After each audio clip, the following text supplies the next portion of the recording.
Good morning, physics. All right, this video is over conservation of energy.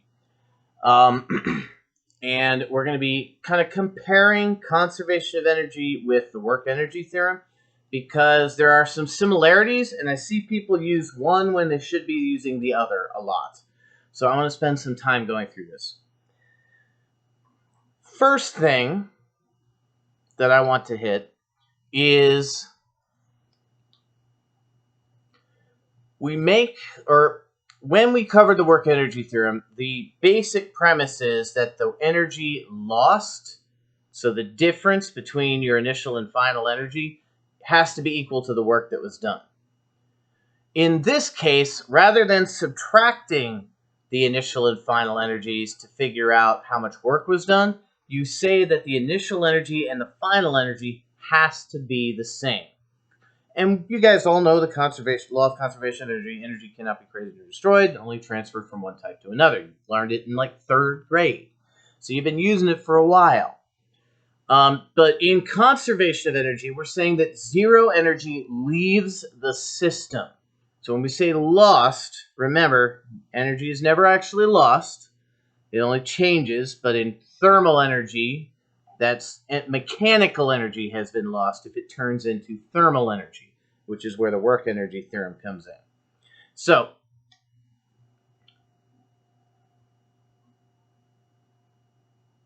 that's pretty much it. So I'm going to write out the longer equation, and then we'll work out a problem, and hopefully that should be enough. If not, I hope you'll let me know so that we can go through a little more.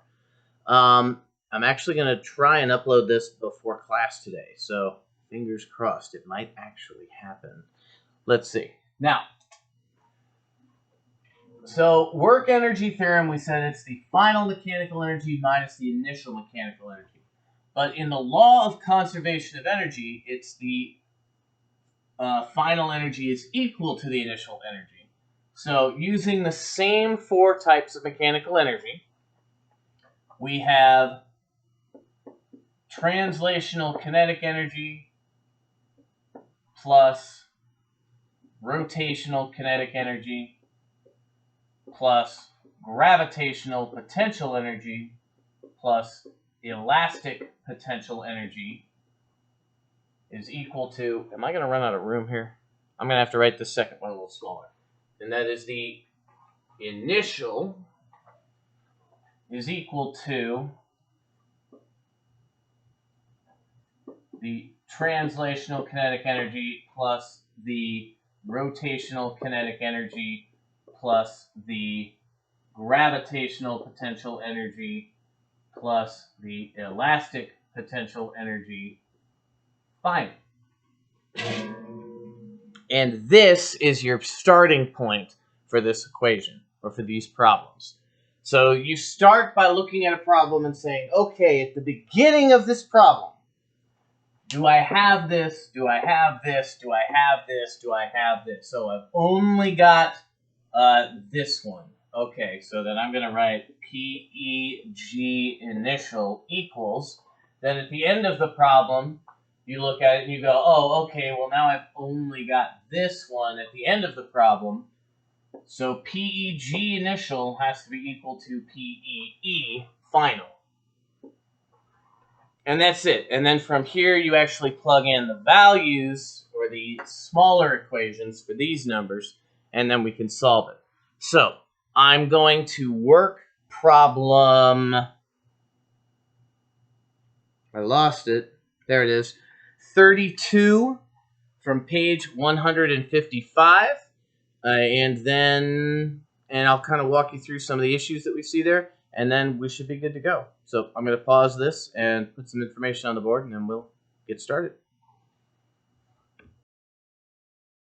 Okay, I noticed that the first part of that video is a little hard to see, so I have gotten a new marker and have rewritten the equation up here. I'm going to read this problem out, write the stuff down that we've got. Again, it is problem 32 from page 155.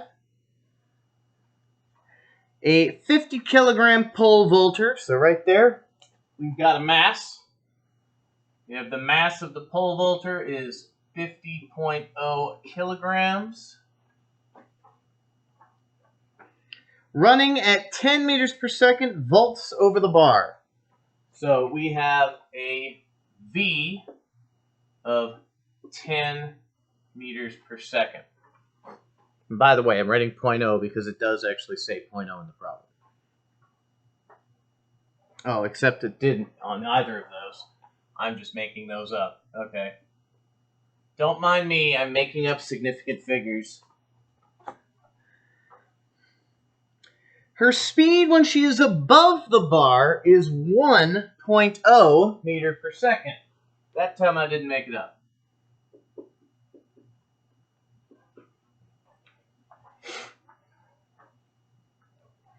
Neglect air resistance as well as any energy absorbed by the pole. That is important. We'll come back to that one in just a second. And determine her altitude as she crosses the bar. So we want to determine her height at this point. So that's what we're after. We know her velocity when she was running, so this has to be her initial velocity, and we know her velocity at the top of the bar, so that has to be her final velocity. Just move the stool. Now I need it. Now, this is not a problem that we could solve with kinematics, not with what we have. So if we wanted to try and do this with kinematics, we would have to determine her acceleration or deceleration while she was slowing down, and then we'd have to set up some kind of a triangle to figure out the trigonometry for how far up she went. We don't have enough information to solve this with kinematics. We don't have time. We don't have any distances. We don't have that other thing, acceleration. We don't have enough information to solve this. But we do have enough information to solve this with energy, because we know the mass and the velocity at the beginning, and we know the mass and the velocity at the end. Okay, assuming that the mass didn't change from the initial to the final. So initially, the pole vaulter is running. They're running at ground level. So if we call ground level where she is h equals 0, which is going to be the bottom of the problem because we want to know how high she went anyway. So if we call this location here h equals 0, then she has no gravitational potential energy at the beginning. She's not spinning, and she's not, I mean, technically you could argue, if you're an A and P student, that there is a lot of stretching and compressing going on. But for all practical purposes, looking at the larger picture here, there's no elasticity. So all we have initially is KET. Now, finally, and this is where that comment about the pole is important, we are making an erroneous assumption. Okay, we are assuming that no energy was absorbed by the pole, and that is false. Okay, there's absolutely energy that went into bending this pole, which would have heated it up, and the pole does not come up with her all the way. And the fact that it springs back to its original shape means that when we were bending it, we put elastic energy into it. But since it specifically tells us to ignore that, we can assume that no energy went into this pole while she was going up. Now, like I said, that's false, but for this class, that's an assumption that I'm willing to let slide.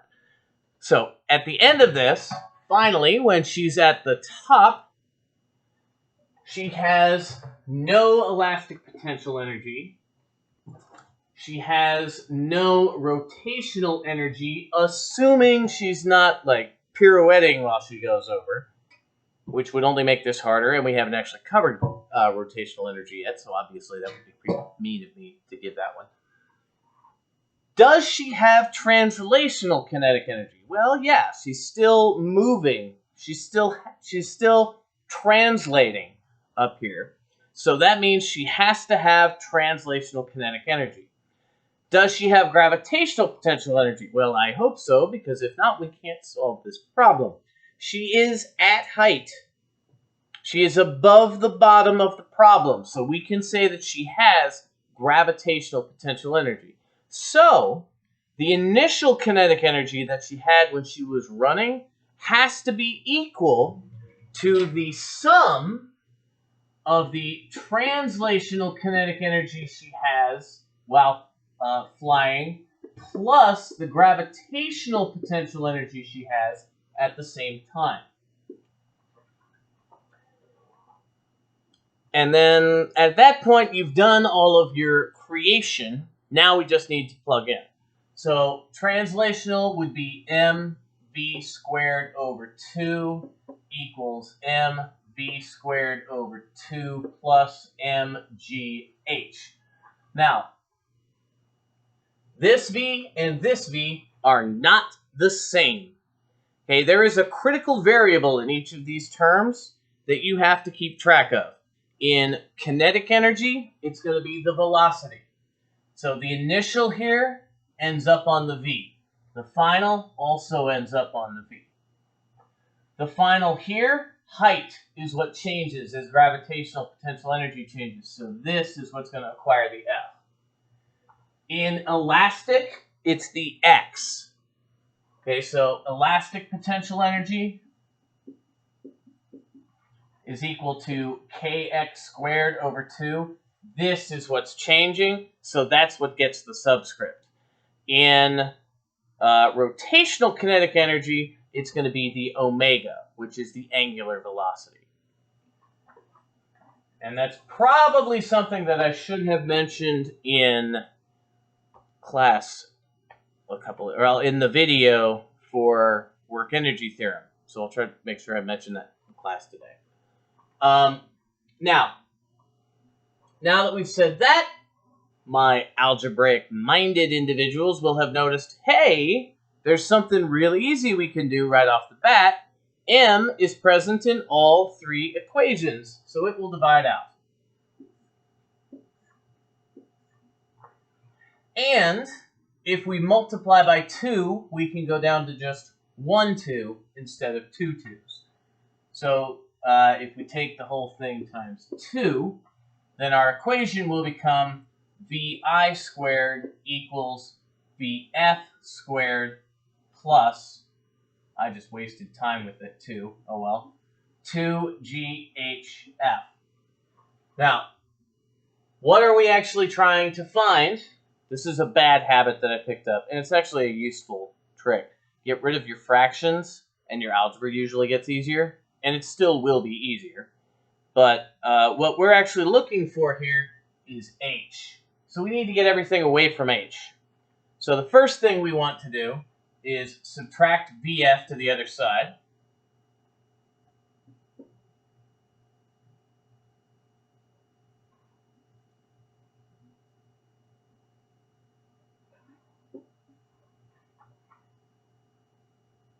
Yeah, brain's shutting down. Okay, and then we're going to divide by 2g,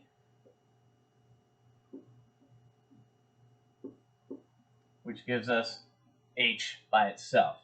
So vi squared minus vf squared over 2g equals her final height.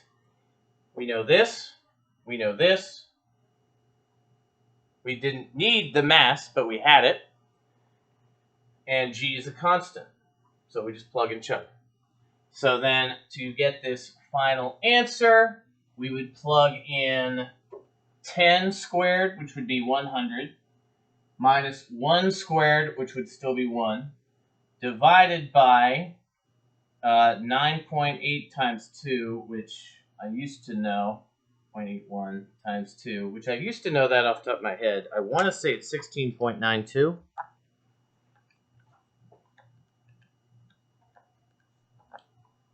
19.62. Ladder check. So 100 divided by 19.6, because 3. Actually, would probably be more accurate if I kept it. Don't do that stupid rounding thing I tell you guys not to do. So 100 divided by 2 divided by 9.81. Only round once. And that gives us a height of 5.10.